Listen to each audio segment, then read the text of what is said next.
Hey guys, today we're going to be talking about one of our favourite accessory movements for the deadlift, and that is the paused deadlift. So something that I've used a lot in my own programming. Jamie's run them as well, and we've run them on a few clients in here, and we've seen great results with our deadlifts.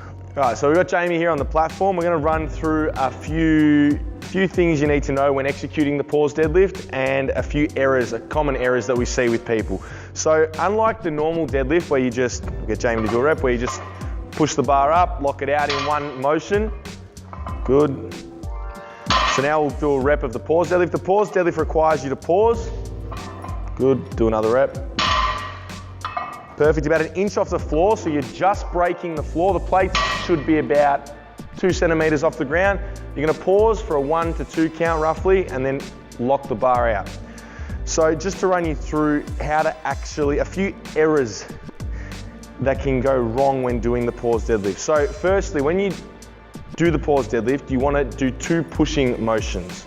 So we'll go down, perfect. So we're not pulling on the bar. Perfect, so we push initially to bring the plate off the floor, pause, then push again. We'll do one more rep. Good, pause, and then push again. So 2 pushing motions. If you pull on the bar, now we'll do a pulling rep.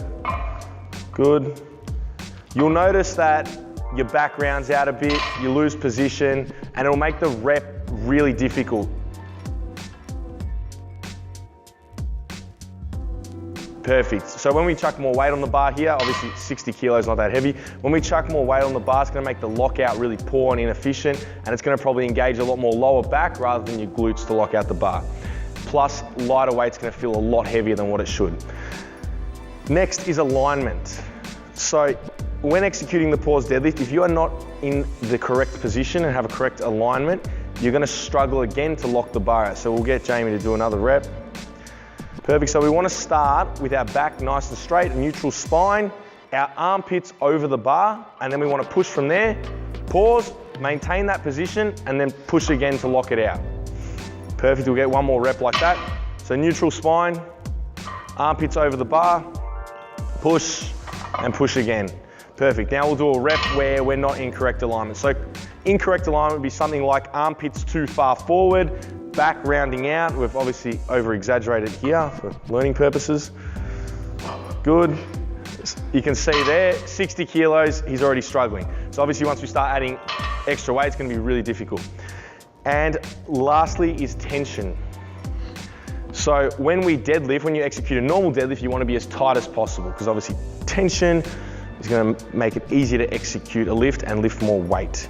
So this is where the paused deadlift can really expose if you are not getting tight enough. So we'll do a rep where we get nice and tight, so good, that's it.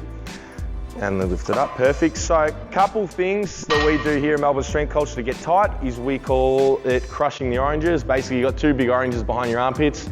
You wanna crush those oranges, so you're basically getting your lats on, then pressing, and then up. We have found with our own experience of the paused deadlift and with our clients that the harder you crush those oranges, the tighter you get your lats on, the easier it is to execute the paused deadlift and the easier it will feel. Now we'll do a rep where he doesn't get tight. It'll be very similar to the alignment, incorrect alignment one. So no tension through the lats as we can see. Loses position because he's got no tightness, nothing locking his position in. Good, and then again, very poor, inefficient, crappy lockout. Lower back, 60 kilos, feeling his lower back. So obviously once we start adding more weight, again, it is going to feel bad. So everything I spoke about today with the paused deadlift, obviously Jamie was pulling conventional. I myself pull sumo. The concepts are exactly the same. Everything we apply to the paused deadlift, whether you're a conventional or sumo puller, the way we teach it is exactly the same. His hips suck. You're gonna do some reps. Nice, good. So hopefully you learned a thing or two about the paused deadlift today and the way we like to teach it and execute it here at Melbourne Strength Culture. If you like this content, make sure you subscribe to the YouTube channel. You can find us at Melbourne Strength Culture on Instagram. And as always, happy lifting.